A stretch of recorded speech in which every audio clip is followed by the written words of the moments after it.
friends tayo.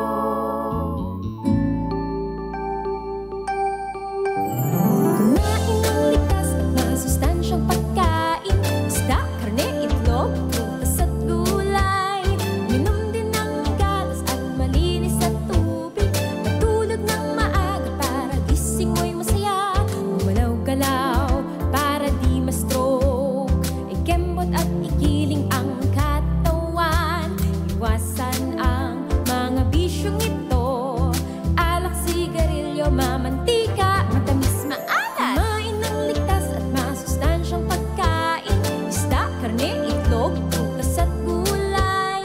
Minom din ng gatas at malinis na tubig. Matulog ng maaga para gising mo'y masaya.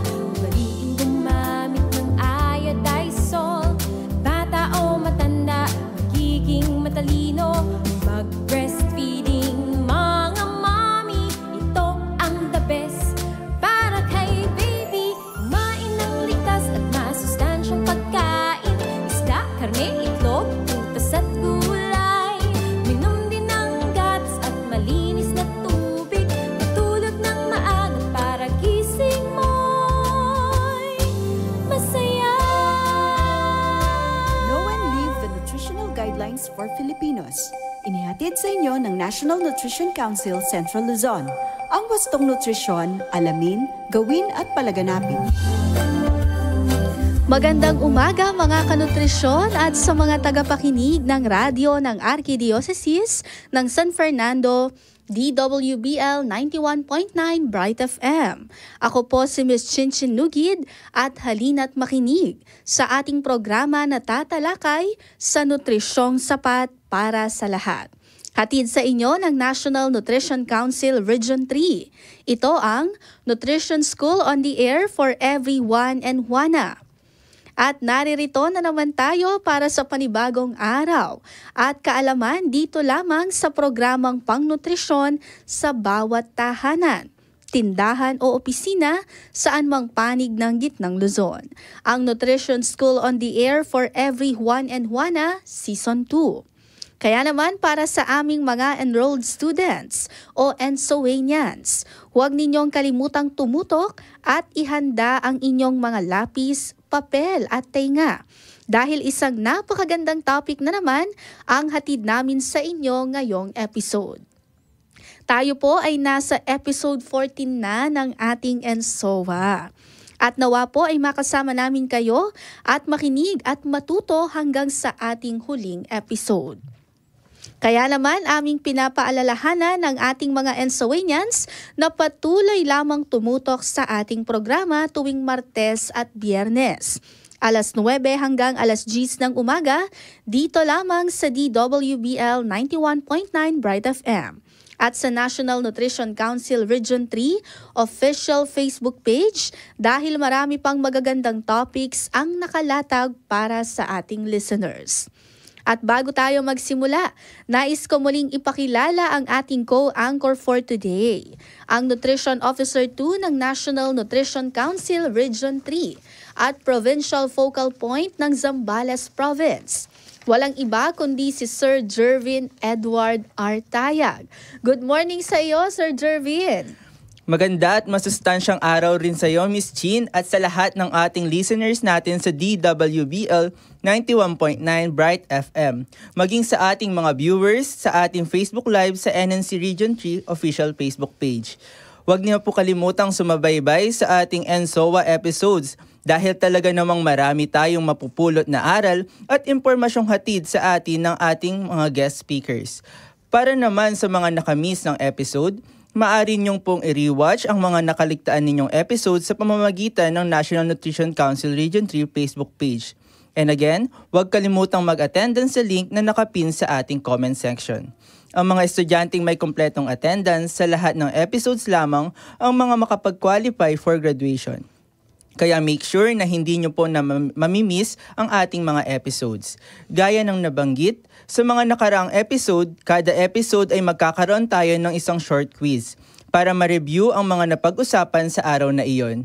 Ito rin ay upang malaman kung gaano ninyo natutunan ang mga lessons natin bawat araw. Mayroon lamang po tayong 3 katanungan at madadali lamang naman po iyon.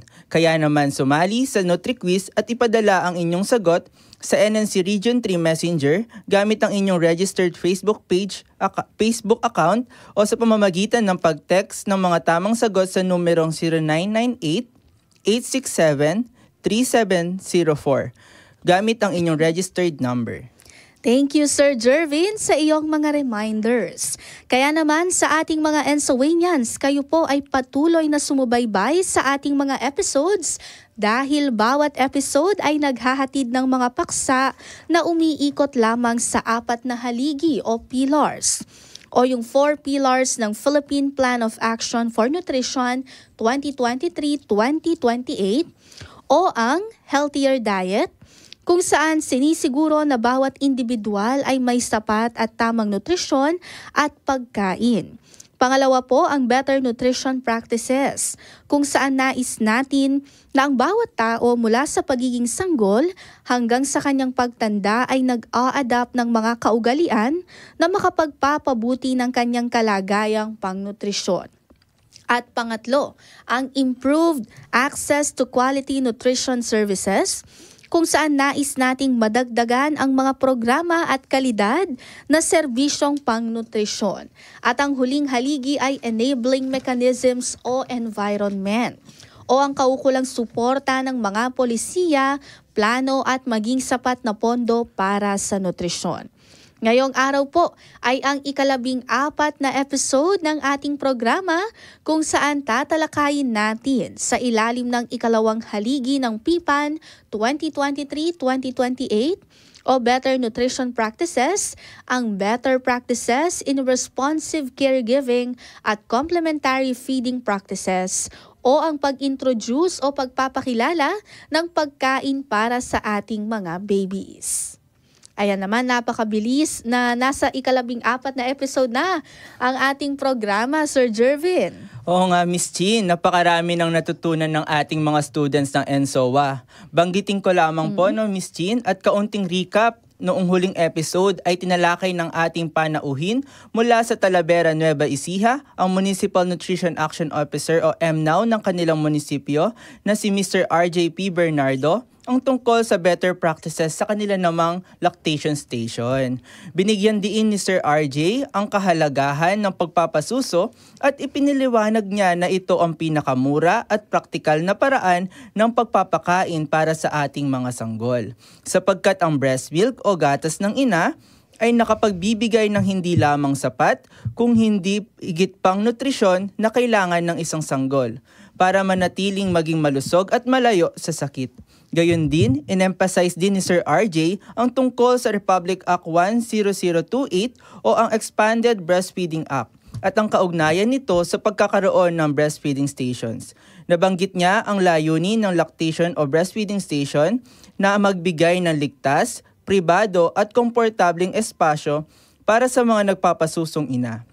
Sa ilalim ng batas na ito, pinoprotektahan nito ang karapatan ng mga ina na magpasuso kahit nasa pampublikong lugar o hindi sa bahay. Ang batas ay nagtatakda ng mga probisyon tulad ng pagbibigay ng suporta at impormasyon tungkol sa breastfeeding, pagkakaroon ng mga lactation stations na may mga pasilidad tulad ng lababo at refrigerator, at pagbabawal sa pag-promote ng mga milk substitutes. Bukod dito, hinihiling ang pagbibigay ng 40-minutong break para sa pag-express o pag-pump ng breast milk at ang pagkakaroon ng malinaw na workplace lactation policy na nakadisplay para sa mga empleyado. Ang mga hakbang na ito ay naglalayong tiyakin ang kumpletong suporta at proteksyon para sa mga nagpapasusong ina. Na-share din ni Sir RJ ang mga qualifications ng breastfeeding stations na base na rin sa Department of Health.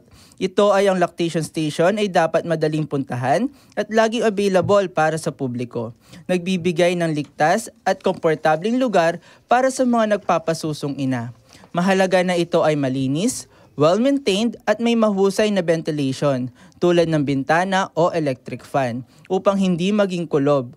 Ang espasyo ay dapat magbigay ng privacy, maaaring sa pamamagitan ng partition o hiwalay na kwarto, at dapat ay may maayos na upuan o higaan para sa kaginhawaan ng ina. Dapat din itong magkaroon ng wash area na may lababo para sa paghuhugas ng kamay. Bilang karagdagan, kailangan ng mga impormasyon at materyales tulad ng poster at flyers tungkol sa pagpapasuso.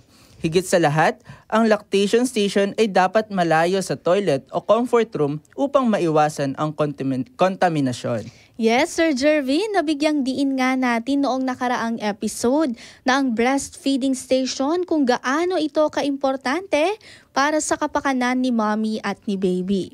Kasama na rito na ang isinusulong na bawat opisina, establishmento at komunidad ay magkaroon ng ganitong espasyo para sa mga ina na nagpapasuso. That is correct, Miss Chin. Kailangan nating i-recognize na ang gatas ng ina ay mahalaga kay baby at sa pamamagitan ng mga breastfeeding o lactating station, binibigyan natin ng opportunity si mommy na patuloy pa rin na mabigyan ng gatas bilang pagkain si baby. Alam mo ba, Miss Chin, na pagsapit naman ng ika-6 na buwan ng isang sanggol ay binibigyan na si baby ng complementary feeding. At dapat ang ating tagapag-alaga kay baby alam ang responsive caregiving. At speaking of complementary feeding at responsive caregiving, sa ating pagbabalik ay may makakasama tayo mula sa Provincial Health Office ng Pampanga upang pag-usapan ang mga better practices tungkol dito. Kaya naman, huwag kayong maglilipat ng estasyon at ayain na ang inyong mga kasama na makinig dahil marami kayong matututunan sa araw na ito. Kami po ay magbabalik makalipas ang ilang mahalagang paalala. Ang Philippine Plan of Action for Nutrition ay tugon ng bansa sa malnutrisyon. Ito ang nagbibigay ng balangkas para sa pagpapabuti ng nutritional status ng mga Pilipino. At bilang mabuting mamamayan na nais makibahagi sa PIPAN, gawin ang mga sumusunod. Bumisita sa health center para sa mga serbisyong pangkalusugan, lalo na ang mga buntis at bata. Para sa mga nagpapasuso, tiyakin na may sapat na nutrisyon. Maging modelo ng tamang nutrisyon sa inyong pamilya. Magkaroon ng food garden sa bahay at mag-volunteer sa inyong barangay sa paghahatid ng mga serbisyo. Bumuti na ang iyong nutrisyon, nakatulong ka pa sa kapwa mo. Suportahan ang Philippine Plan of Action for Nutrition o PIPAN. Maging kampyon ng nutrisyon. Mensahe mula sa National Nutrition Council ng DOH.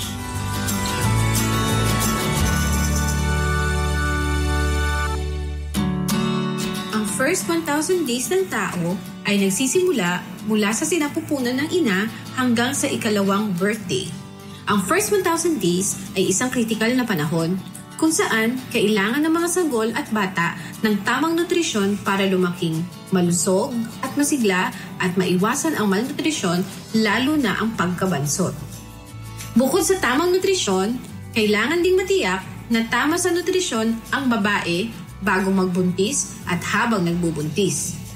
Pasusuhin si baby na eksklusibo sa unang 6 na buwan. At pagsapit ng ika-6 na buwan, ay bigyan ng karagdagang pagkain habang patuloy ang pagpapasuso. Kausapin at makipaglaro sa sanggol para lumago ang kanyang utak. Tiyakin na nakukuha ang mga health at social services. Tandaan, sa first 1,000 days na naaalagaan, garantisado ang kinabukasan. Suportahan ang Philippine Plan of Action for Nutrition o PIPAN, maging kampyon ng nutrisyon. Mensahe mula sa National Nutrition Council ng DOH. At welcome back at nakikinig pa rin kayo dito sa Nutrition School on the Air for Everyone and Wana Season 2. Dito lamang po sa DWBL 91.9 Bright FM. Kasama ko pa rin ngayong umaga ang aking co-anchor na si Sir Jervin Edward R. Tayag mula sa NNC Region 3. Sir Jervin, maaari mo bang ipakilala ang ating panauhin sa araw na ito? Sure, Miss Chin. I-welcome po natin ang ating panauhin sa araw na ito mula sa Provincial Health Office of Pampanga Province, ang kanilang District Nutrition Program Coordinator na si Miss Raisa Leona Escoto. Good morning po, Miss Raisa. Ayan, good morning Miss Chin and Sir Jervin. Isang maulan at maganda pero masustansyang umaga sa ating lahat. Good morning po. No, nagagalak ako na makibahagi dito sa Nutrition School on Air for Everyone in One na Season 2 ng National Nutrition Council Region 3. Ayan po, maraming salamat Miss Raisa at welcome po sa ating ENSOA family. Kami po ay natutuwa sa pagsama ninyo sa amin ngayong araw. Para po umpisahan ang ating talakayan, ano nga ba ang complementary feeding at sa anong punto o panahon ng first 1,000 days ito nararapat na i-introduce o ipakilala sa isang bata o sanggol? Tama, no? So alam natin na ang gatas ng ina or yung breast milk ay siksik sa sustansya at bitamina na kailangan ng isang sanggol sa unang 180 days or yung 6 months ng bata. Ang breast milk ay may sapat na amount ng fat, carbohydrate at protein na kayang punan yung energy needs ng isang sanggol. Mula pagkasilang hanggang 6 months yun, no? Kaya hindi pa nangangailangan ng karagdagang pagkain sa loob ng 6 na buwan. Pero ang complementary feeding, ito yung lagyan natin ang video.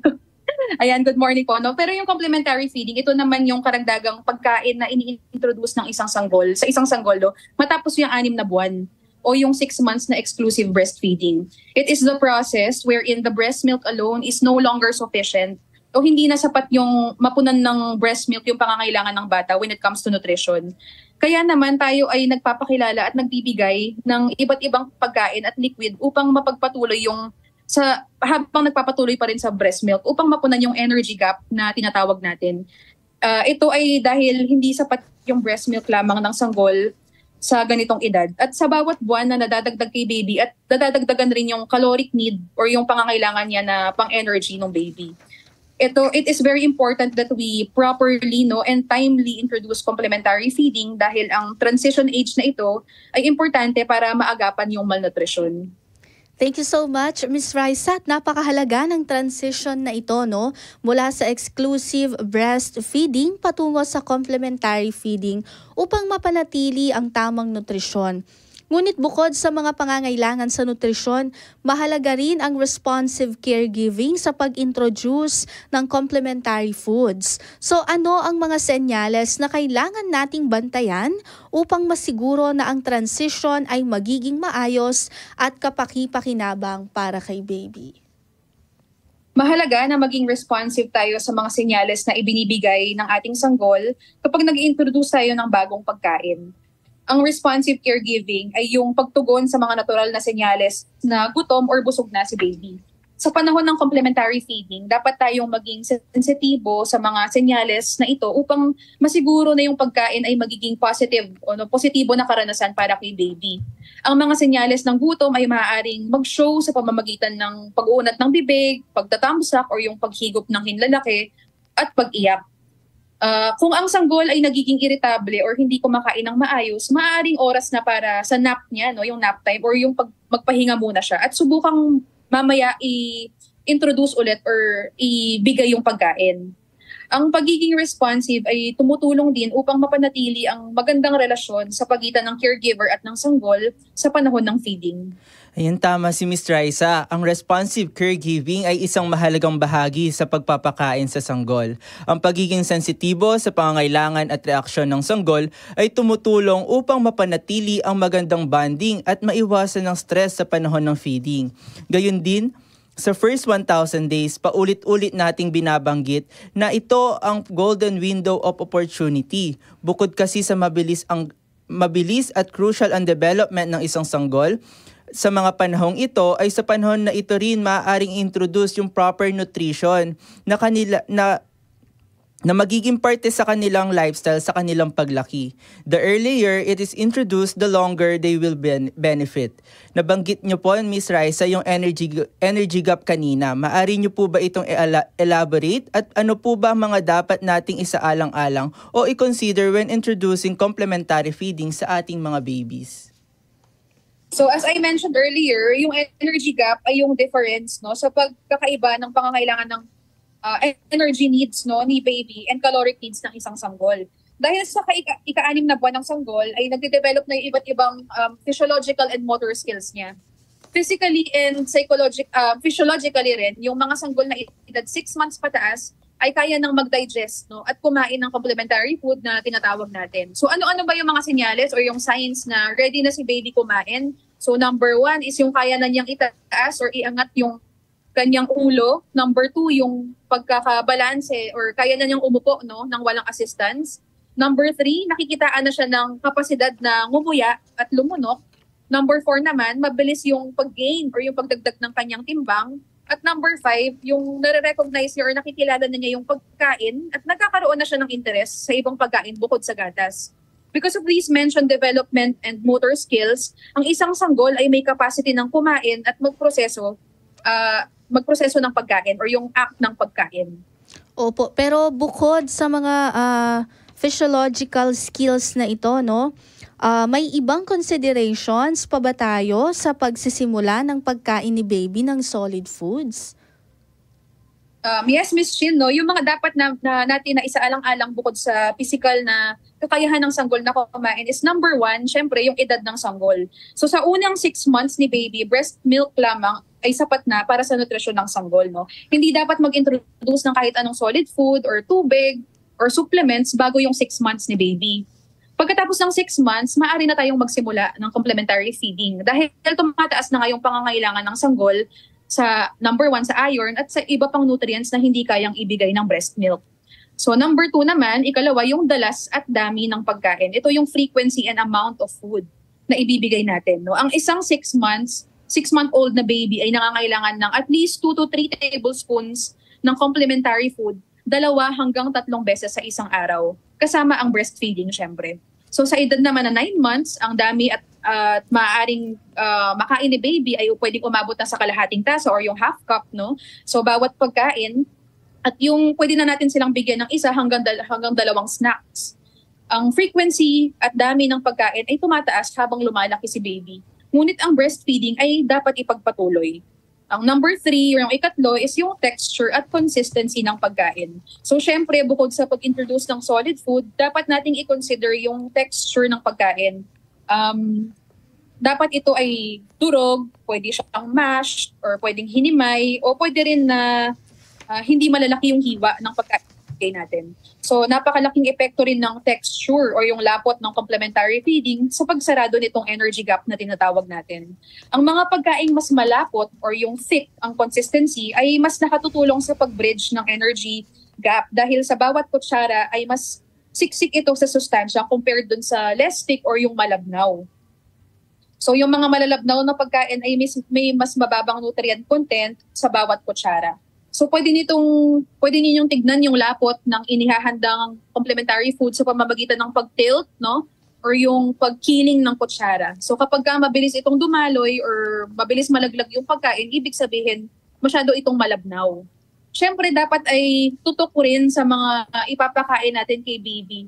Importante po yun, no? Kung ano yung kind ng pagkain na ibibigay natin. Hindi porkit si baby ay maaari ng kumain, ay ihahain na rin natin yung ating table food na kinakain sa kanila. Tama yun, no, Miss Raisa? Baka kasi pinakain na rin kung anong ulam ni Mami kay baby. So, kagaya nga po ng sinabi ni Miss Raisa, yung mga ano pa rin, no, hinimay o yung mga dinurog na pagkain, kagaya ng dinurog na patatas, kamote, kalabasa, ganyan. Tama, Miss no?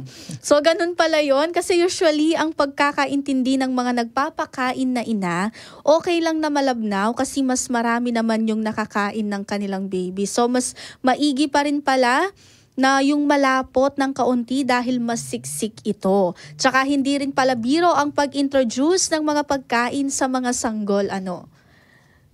Tama yan, Miss Shin, no? Kaya importante talaga na may alam yung nagpapakain kay baby. Hindi lang puro lugaw yung ipapakain natin. Kaya naman yung pang-apat na consideration is yung variety of foods. Ang commandment number 1 natin ay yung kumain ng iba't ibang uri ng pagkain. So ito rin ay applicable kay baby. Pagsapit ng kanyang 6 na buwan. Importante na may variety yung mga pagkain na ihahanda natin para sa sanggol na nagko-complementary feeding. So ano-ano nga ba yung mga pagkain na pwede nating ibigay? Example dyan is yung dinurog, no, or yung minash na kalabasa tulad ng nabanggit ni Miss Shin kanina. Yung lugaw na may malunggay, lugaw na may hinimay na pritong isda, lugaw na may sayote at saluyot, yung papaya, yung sopas at kalabasa, at iba't iba pa, no? Kung mapapansin niyo, halos kumpleto ng carbohydrates, protein, and fat yung mga nabanggit kanina. Dahil gusto natin na kumpleto rin yung sustansya na nakukuha ni baby. Also, we have to consider yung texture. Kaya yung 6 to 11th month, halos malalapot yung ibibigay nating pagkain tulad ng lugaw. Pero habang lumalaki si baby, mas nagde-develop rin yung kanyang ability to chew or yung pagmuya. So towards the 12th month hanggang 23rd month, maaari na tayong maglagay or magbigay ng hinimay na pagkain.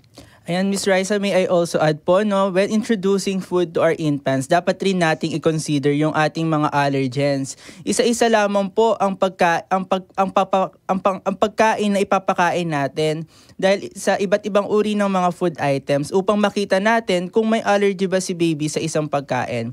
We must consider introducing food one at a time, gaya nga nung mga nabanggit na recipe ni Ms. Raisa kanina.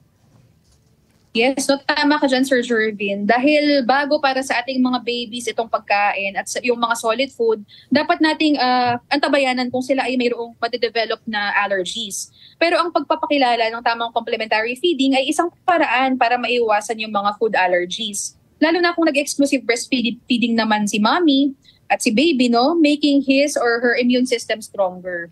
So ang ikalimang factor na dapat nating i-consider ay yung response ni baby sa pagpapakain or yung active or responsive feeding. So ito kasi yung dito natin malalaman or makikilala yung mga senyales na ang baby natin ay nagugutom na ba or busog na. So gusto natin na maging maganda yung experience para sa caregiver at sa baby. Kaya lalo na kung nagta-transition tayo mula breastfeeding into solid foods. So una, kailangang alamin ang senyales na gutom at busog na ang inyong anak, gaya ng pagsupsup sa hinlalaki or yung thumb sucking, no? Gutom na siya pag nagta-thumb suck. Yung pag-iyak at pagtanggi sa pagkain. So, importante na hindi natin ipipilit kay baby kung ayaw niyang kumain. Kung mangyari man na ayaw niyang kumain, pwede tayong maghintay ng ilang sandali bago ulit natin subukan na pakainin si baby ng unti-unti. No? Once na hindi siya nagpakita ng senyales na siya ay gutom or nagugutom, dapat agad natin siyang pakainin. So, importante rin na pag tayo ay nagpapakain ng bata ay nakangiti tayo, syempre, at syempre may eye contact. No, pwede rin kausapin si baby at huwag kalimutang tumugon sa mga actions ni baby. Importante na hikayatin natin si baby, pwede tayong gumamit ng playful words or yung makipaglaro, no, kay baby para makuha yung kanyang atensyon.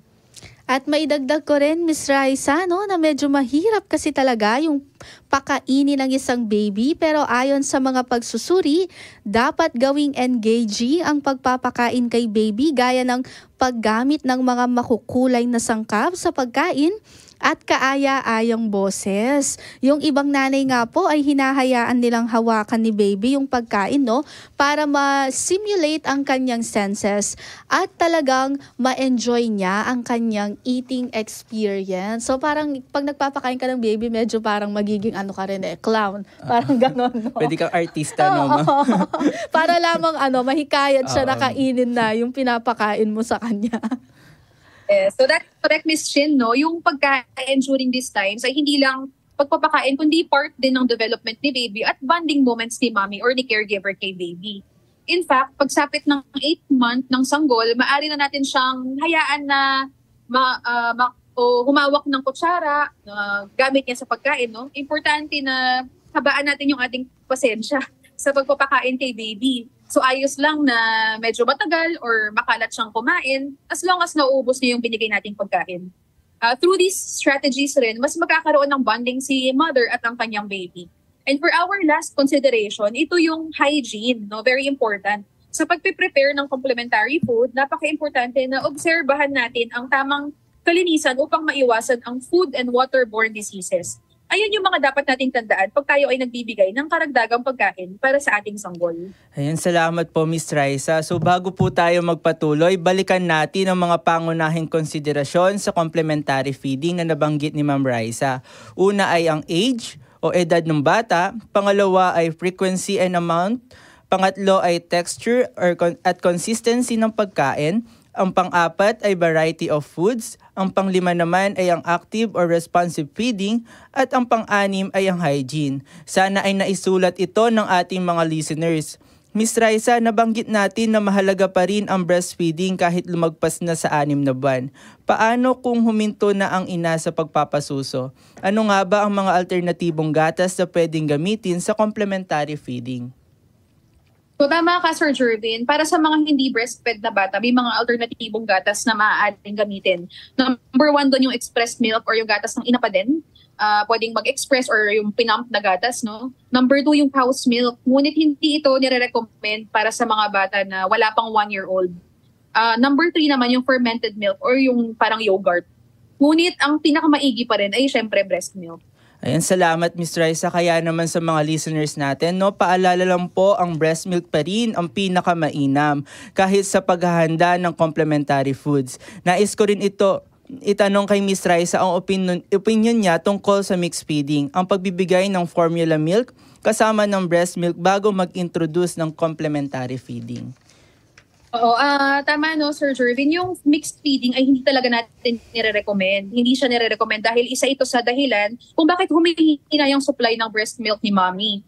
Ang gatas kasi ni mommy ay parang supply and demand kung tawagin natin. Kapag hindi na empty yung breast ni mommy, hindi magsisignal yung kanyang katawan na mag-produce pa ng mas maraming gatas. Kaya kapag ang feeding ni baby ay na-replace or napalitan ng formula milk, nagsisignal sa katawan ni mommy na hindi na kailangan ni baby ng gatas. Hence, humihina yung kanyang supply. Alam ko challenge ito para sa mga nanay na nagtatrabaho, pero posible, no? Kailangan mag-express ni mommy sa office or sa kanyang trabaho para hindi humina yung kanyang milk supply. Ayan, maraming ina talaga yung nagmi-mix feeding dahil iniisip nilang hindi sapat ang kanilang gatas. Ngunit bilang mga tagapagtaguyod ng exclusive breastfeeding sa unang 6 na buwan, hindi namin inirekomenda ang mixed feeding maliban na lamang kung may medical na indikasyon pagdating ng 6 na buwan. Maaari na nating gamitin ang mga alternatibong nabanggit ni Ms. Raisa kanina. O no, palagi rin nating naririnig noon na tulungan mo ng formula meal kasi pag dumating yung time na magtatrabaho ka na, may hirapan ka na parang iwan yung anak mo. Ganun yung usual na dahilan no ng mga ina at syempre yung mga nakakatanda rin no. Yun ang kanilang hatol no. So ang mixed feeding ay karaniwan kaya't maganda na malinawan ito, Ms. Raisa. Ano ang mga misconceptions sa feeding na nais nyo sanang i-debunk tulad ng pagbibigay ng o sabaw ng sinaing? So magandang yan, Ms. Shin, no? Yung or yung sabaw ng sinaing ay maaaring hindi iligtas or unsanitary, lalo na para sa mga bata na wala pang 6 months. Dapat din nating iwasan ang maagang pagbibigay ng complementary food dahil maaaring magdulot ito ng allergy.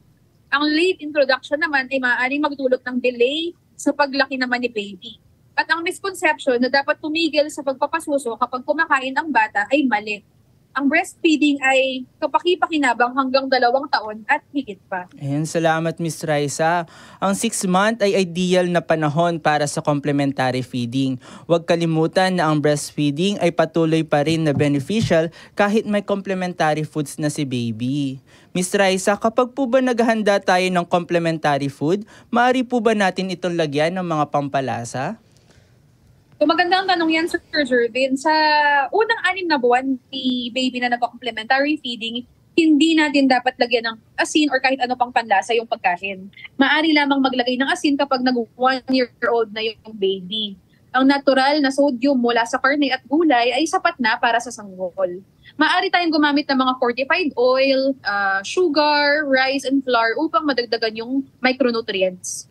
Salamat po, Ms. Raisa, at huwag din nating kalimutan ang kahalagahan ng hygiene sa paghahanda ng complementary foods. So, Ms. Raisa, paano natin masisiguro ang food safety at sanitation naman? So, napakahalaga na yung food safety para maiwasan yung sakit tulad ng diarrhea. So, dapat ay number 1, hugasan yung kamay ni baby at ni mommy before and after kumain, no? Number 2, panatilihing malinis yung lugar ng paghahandaan ng pagkain. Number 3, sterilize yung kagamitan. Number 4, ihain agad yung pagkain matapos maluto. Pero kapag ito ay mainit, iwasan nating i-blow or hipan yung pagkain kasi baka tumalsik yung ating laway doon sa kinakain ni baby at magdulot pa ito ng sakit kay baby. And number 5 naman, yung iwasan natin yung paggamit ng mga feeding bottles, lalo na yung mahirap linisin.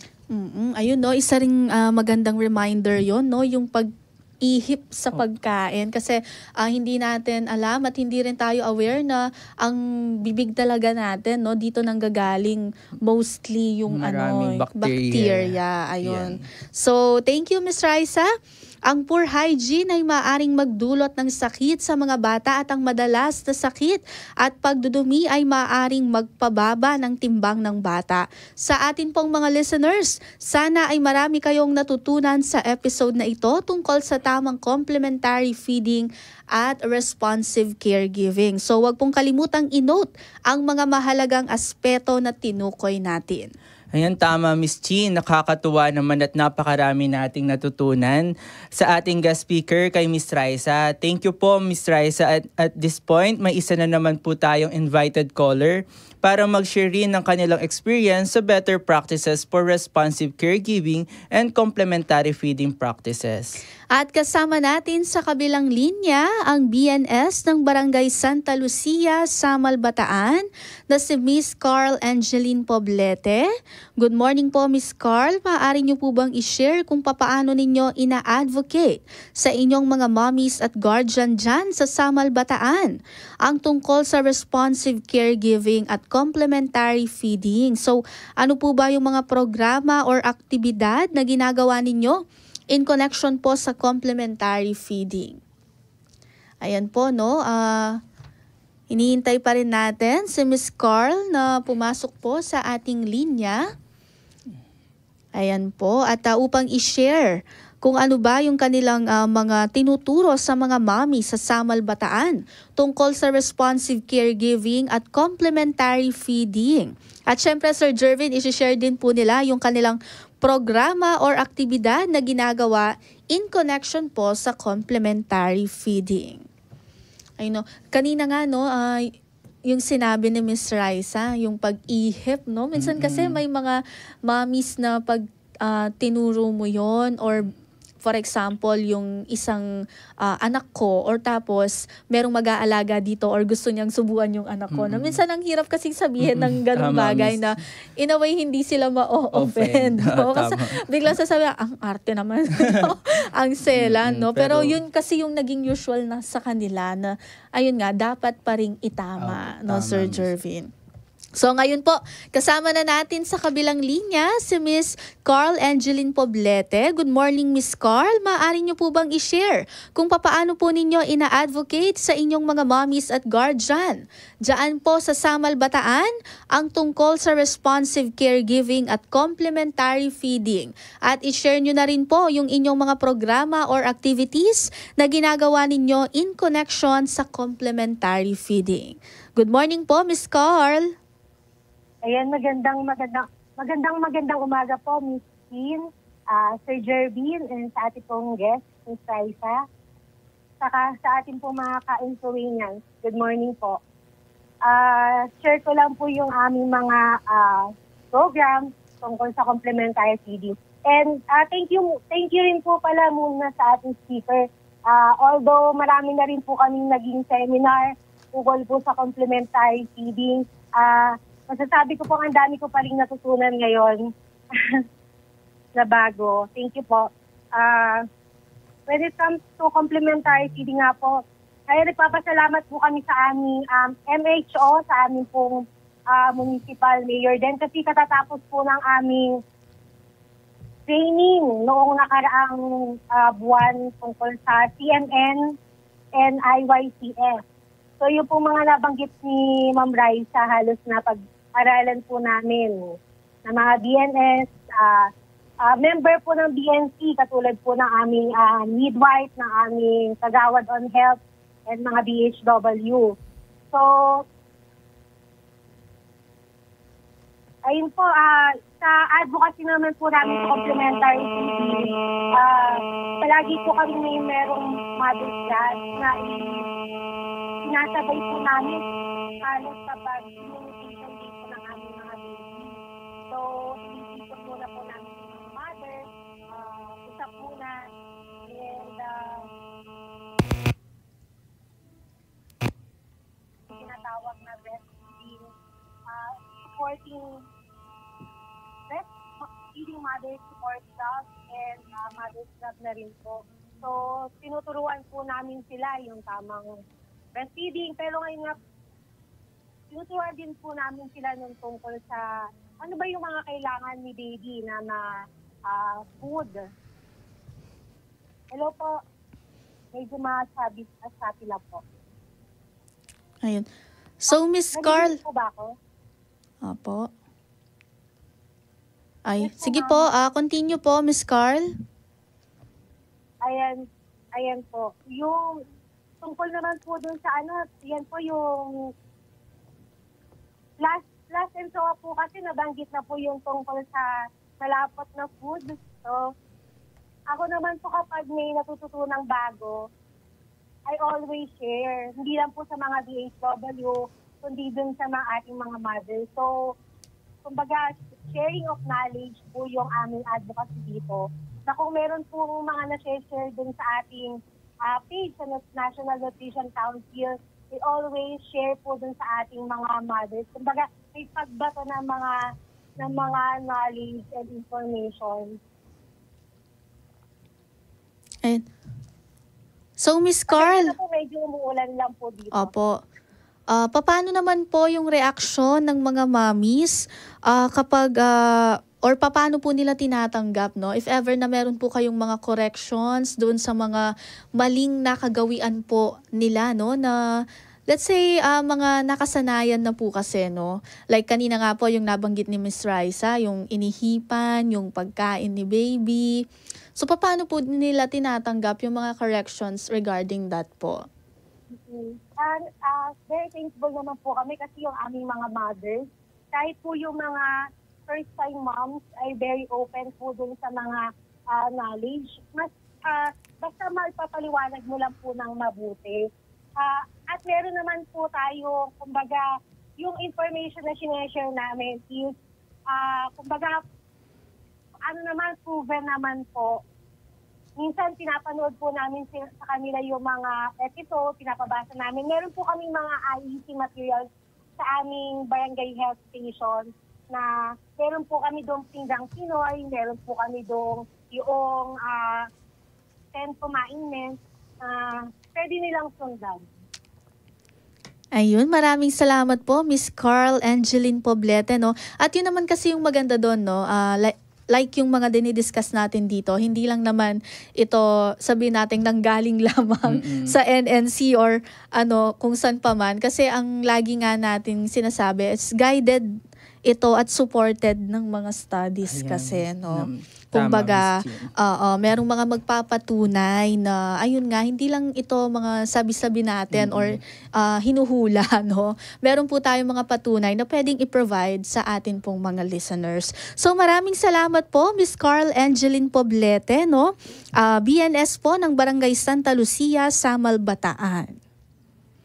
At ayun nga po, nagpapasalamat tayo kay Miss Carl sa kanyang pagpapaunlak sa ating imbitasyon at sa pagbabahagi ng kanila pong mga best practices tungkol sa breastfeeding and of course sa complementary feeding din, no? Talaga naman pong siksik na siksik ang makukuha nating kaalaman kapag patuloy nating sinusubaybayan ang programang ito ng National Nutrition Council Region 3 dito lamang po sa DWBL 91.9 Bright FM. So sa punto pong ito, bago tayo mag-commercial break, ay announce muna natin ang ating winners para sa episode 13 noong Biyernes po ito, August 30, 2024, tungkol sa paksang Better Practices in Lactation Station. So, Sir Jervin, maaari mo bang i-announce ang ating winners? Ayan, yes, Miss Chi. Nung nakaraang episode ay tinanong natin ang ating mga Ensowanians ng mga tanong na may kinalaman sa better practices in lactating station. Ang mga tamang kasagutan ay para sa unang tanong, ano ang tawag sa ating espasyo o kwarto kung saan maaari magpasuso o mag-express ng breast milk ang isang ina? Ang sagot po ay lactation station o breastfeeding station. Para naman po sa ikalawang tanong, sa anong batas nakasailalim ang pagtatatag at pagkakaroon ng breastfeeding station sa workplace, pampublikong lugar, mga opisina at mga establishmento? Ang sagot po ay ang RA 10028 o ang Expanded Breastfeeding Act. Para naman po sa ating huling tanong nung nakaraang episode, magbigay ng 3 minimum requirements para sa isang maayos na breastfeeding station. Ang mga sagot po ay accessible to the public, clean and sanitary, well-ventilated, comfortable, with privacy, with wash area, with information dissemination materials, at away from the toilet or comfort room. Ito naman po ang mga estudyante na nakakuha ng tamang sagot. Sila po ay sina Vine Salunga ng Mabalacat City, Pampanga, Lerma Concepcion ng Science City of Muñoz, Nueva Ecija, si Ma'am Alma Quinto ng Dinalupihan, Bataan, at si Ma'am G. Fastidio ng Castillejos, Zambales. Isa pong big congratulations sa ating lahat at sana ay patuloy po tayong makibahagi sa ating Nutri-Quiz. At huwag po kayong maglilipat ng estasyon dahil sa ating pagbabalik ay mayroon ulit kaming 3 katanungan na inihanda para po sa mga estudyante ng ENSOA. Muli kami po ay magbabalik pakalipas ang ilang mga paalala. Ang first 1,000 days ng tao ay nagsisimula mula sa sinapupunan ng ina hanggang sa ikalawang birthday. Ang first 1,000 days ay isang kritikal na panahon kung saan kailangan ng mga sanggol at bata ng tamang nutrisyon para lumaking malusog at masigla at maiwasan ang malnutrisyon lalo na ang pagkabansot. Bukod sa tamang nutrisyon, kailangan ding matiyak na tama sa nutrisyon ang babae bago magbuntis at habang nagbubuntis. Pasusuhin si baby na eksklusibo sa unang 6 na buwan. At pagsapit ng ika-6 na buwan, ay bigyan ng karagdagang pagkain habang patuloy ang pagpapasuso. Kausapin at makipaglaro sa sanggol para lumago ang kanyang utak. Tiyakin na nakukuha ang mga health at social services. Tandaan, sa first 1,000 days na naaalagaan, garantisado ang kinabukasan. Suportahan ang Philippine Plan of Action for Nutrition o PPAN. Maging kampiyon ng nutrisyon. Mensahe mula sa National Nutrition Council ng DOH. Ang Philippine Plan of Action for Nutrition ay tugon ng bansa sa malnutrisyon. Ito ang nagbibigay ng balangkas para sa pagpapabuti ng nutritional status ng mga Pilipino. At bilang mabuting mamamayan na nais makibahagi sa PPAN, gawin ang mga sumusunod. Bumisita sa health center para sa mga serbisyong pangkalusugan, lalo na ang mga buntis at bata. Para sa mga nagpapasuso, tiyakin na may sapat na nutrisyon. Maging modelo ng tamang nutrisyon sa inyong pamilya. Magkaroon ng food garden sa bahay at mag-volunteer sa inyong barangay sa paghahatid ng mga serbisyo. Bumuti na ang iyong nutrisyon, nakatulong ka pa sa kapwa mo. Suportahan ang Philippine Plan of Action for Nutrition o PPAN. Maging kampiyon ng nutrisyon. Mensahe mula sa National Nutrition Council ng DOH.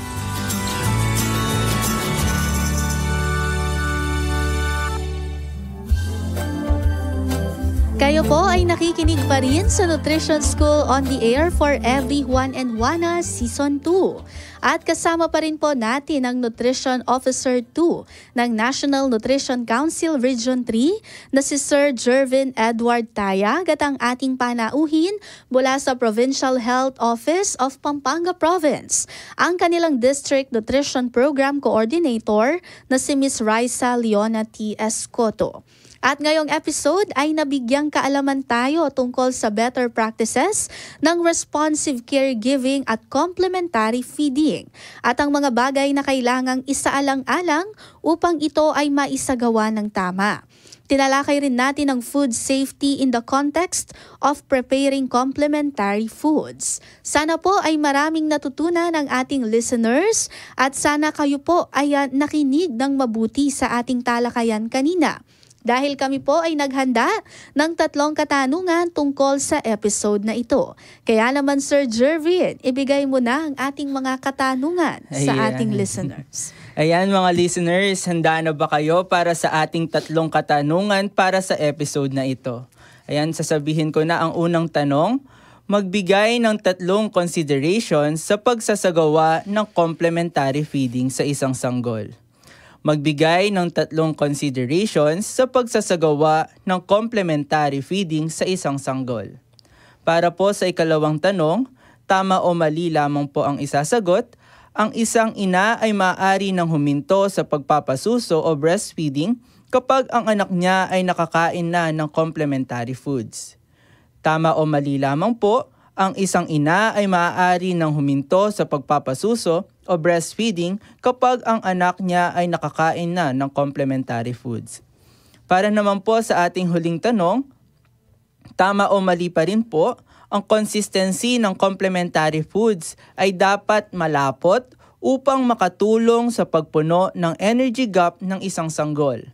Ang consistency ng complementary foods ay dapat malapot upang makatulong sa pagpuno ng energy gap ng isang sanggol. Muli po ay ipadala po ninyo ang inyong mga sagot sa ating NNC Region 3 Facebook fan page o sa numerong 0998-867-3704. Ulitin ko po, number po na isasend nyo po ang inyong sagot sa 0998-867-3704. At siguraduhin po ninyo na naka-enroll kayo para sa tsansang manalo ng premyo mula po sa National Nutrition Council Region 3.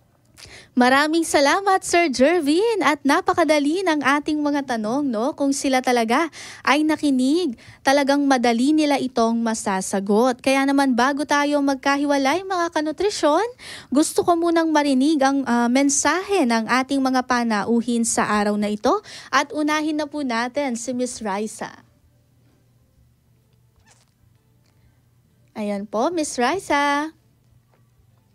Ayan, medyo nawala ako. Sorry, Miss Kim. No? So, maraming salamat po sa National Nutrition Council Region 3, of course, sa DWBW 91.9, Bright FM, at sa ating mga tagapakinig na tumututok palagi sa ating programa. No? So, magandang venue ito para maibahagi ang proper nutrition para mas maging matalino, mas maging malusog, at mas malayo sa sakit ng ating mga anak. So, more powers po sa atin at mabuhay tayo. Salamat Miss Raisa at Sir Jervin. Mayroon ka pa bang gustong sabihin sa ating Ensowanians? Ayan, thank you very much again po sa ating mga Ensowanians na tumutok at nakinig po sa ating episode sa araw na ito. Bawat episode po talaga ay siksik, liglig at umaapaw na impormasyon ang nakukuha natin dito sa Ensowa for Everyone and Wana Season 2. Kaya sana po tumutok pa rin tayo sa mga susunod na episodes dahil marami pa po talaga tayong matututunan. At yung mga matututunan po natin na yun ay maaari po nating mabahagi sa ating mga barangay, kaopisina o sa ating mga kapamilya. Ayan, gayon din po binabati ko rin yung mga kasama namin sa opisina na alam ko pong nakatutok po sa ating episode sa pangunguna po ng aming Nutrition Program Coordinator na si Miss Liza. Kasama po sila Miss Angie Pasos, Miss Alex Kalilong, Miss Shayan Balinang, Sir Algel Quizon, si Ate Hermie Diaz at Kuya Joey. And of course po sa mga kapwa ko po Provincial Nutrition Focal Point ng tutok kainan na sila Miss Ali Gonzalez, Miss Paula Tangson, Sir Kit Balagon, at si Miss Arlette Marco. Gayon din po ang ating bagong kasama po sa office na si Sir Andrew Binarao. Ayan, ako po muli si Jervin Edward Artayag na nagsasabi pong complementary feeding ay gawin, tamang pagkain kay baby ay ihiain, gayon din bawat pangangailangan ni baby ay gawin ng angkop at mabilis. Thank you so much Sir Jervin at baka po tayo ay mayroong mga comments, no? Upang mabati na rin po natin yung ating listeners and viewers sa episode na ito. So good morning po kay Rina Toririt Cortezano, RRM, Matet Aquino, Ortiguera Raquel, Arlette Claire Marco, kay Garcia Nires, Cecilia Cartagena, Lori Romero de Sosa, Emerita Ponay, Veronica O'Connor, Lolita Poblete. At kay Carlen Poblete, Jen Tiamzon, Ana Maria Rosaldo, hello po Miss Lisa, Emilen Jen Cabunas, Rodora Medina, Cristina Alipio, Mila Arligwe, Edelina Ann Eds, Maria Adriano at kay Angela Manyo. Ganon din po kay Dolores Mangulabnan, Jocelyn Raina, Ilyimor Gunsulad, Emma Kagang II, Mildred Onya, Evangeline Hoson, Cecil Borlongan, Dolores Mangulabnan at kay Jocelyn Raina. Mula po kay Miss Angelita Pasos. Hello Miss Raisa, good morning and thank you for the chance to be our RP today. God bless. At mula po kay RRM, good morning po. From Matet Aquino, watching from MRC, Sapang Biabas, Mabalacat City, AKA partner Marie Chris R. Aquino. Mula kay Arlene Mendoza, good morning po, watching from Barangay Bicol, Mabalacat City, AKA partner. From Julie Ann Salvador, isang mapagpalang malusog at masustansyang umaga po mga kanutrisyon, BNS from Dampol, Plaridel, Bulacan. At mula kay Mary Ann GT, BNS, Barangay Santa Ines, Mabalacat, Pampanga, Dolores Patiag, Mangulabnan, good morning everyone. From MNC at Richelle Malabo, morning po sa lahat, BNS ng Barangay Santa Maria. From Jocelyn Raina, good morning po sa lahat. Maria Elena Nicdao, good morning po, BNS Camachiles, Mabalacat City, Pampanga. From Emerita Ponay, hello, good morning po, BHW ng Tabing Ilog, Samal, Bataan. From Camila Alvarez, Santuyo, Nagiyat, good morning po. Maraming salamat po sa lahat ng tumututok dito po sa ating ENSOA. At maraming salamat Miss Raisa at Sir Jervin. Ngayon po ay naghatid muli para sa isang siksik, ligliga, tumaapaw na impormasyon ang Nutrition School on the Air for Everyone and Juana Season 2. Ito po ang programa sa radyo ng National Nutrition Council Region 3.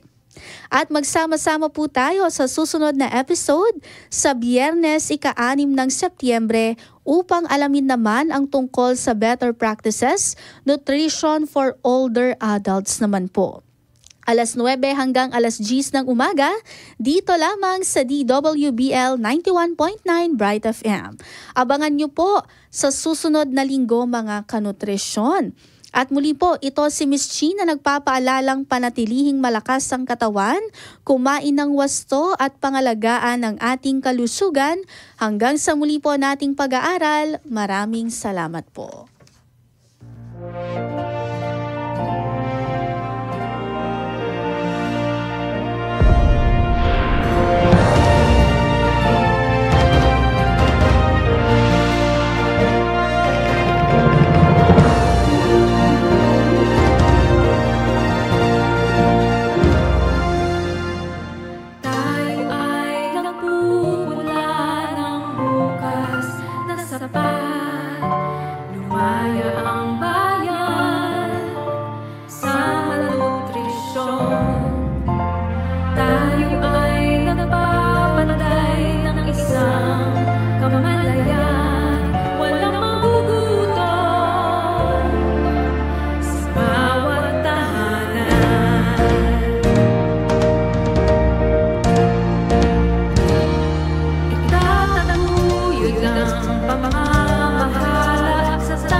nutrisyong sapat para sa lahat.